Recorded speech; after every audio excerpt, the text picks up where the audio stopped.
20 मुनर्रफ अरकान जो थे उनके ज़मीर मुर्दा हो गए कि हमने इन डाकुओं चोरों से, ये जो रजीम ऑपरेशन पिछले 2.5-3 माह से जारी है, इसका मुकाबला आवाम ने अपने वोटों से करना है। जी सीमा साहब, कैसी तैयारियां हैं इंतखाबात की और डू एंड डाई वाली सिचुएशन है अब?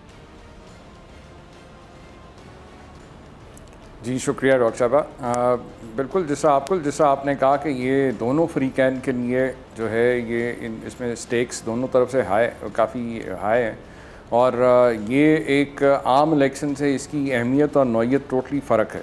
क्योंकि ये जो 20 ज़िमनी इंतखाबात होने जा रहे हैं ये किसी की डिस्क्वालिफिकेशन या किसी और वजह से नहीं, ये सिर्फ इस वजह से होने जा रहे हैं कि उन 20 मुनर्रफ अरकान जो थे उनके ज़मीर मुर्दा हो गए। और ये जो मार्का होने जा रहा है 17 जुलाई को, ये फ़ैसला करेगा कि हमने इन डाकुओं चोरों से, ये जो रजीम ऑपरेशन पिछले 2.5-3 माह से जारी है, इसका मुकाबला आवाम ने अपने वोटों से करना है। सो इसलिए आप देखें जहाँ पे भी खान साहब जा रहे हैं या बाकी भी हम लोग जो हलकों में जाके लोगों से मुलाकात कर रहे हैं, वो उनका जो जोश और जज्बा है वो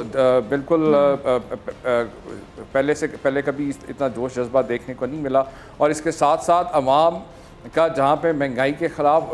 गुस्सा है, उसके साथ साथ उनको इस चीज़ का भी एहसास हो गया कि ये जो दावेदार थे जो 2 महीने पहले महंगाई मकाओ मार्च की प्लानिंग कर रहे थे और ऐलानात कर रहे थे, इनके पास सवाए मुकमुका के आइन शिकनी के और कोई पॉलिसी ना ही इनके पास किसी और चीज़ का तजुर्बा है। और आपने देख लिया कि 2 माह के अंदर इन्होंने जो तबाही की है मईशत की,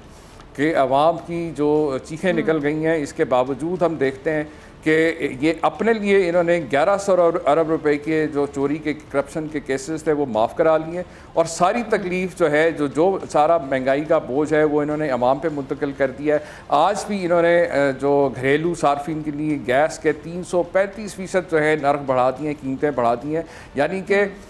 अपने लिए 1100 अरब रुपए की करप्शन माफ़ करा लिए और इस यहाँ पे अवाम की जेबों पे 666 अरब रुपए का डाका डाला गया है, जो अवाम को भी आगे अगले बिलों में जो है लोगों को नए नरखों पे जो गैस के बिल्स आएंगे। सब्सक्राइब करें और बेल दबाएं ताकि कोई खबर रह न जाए।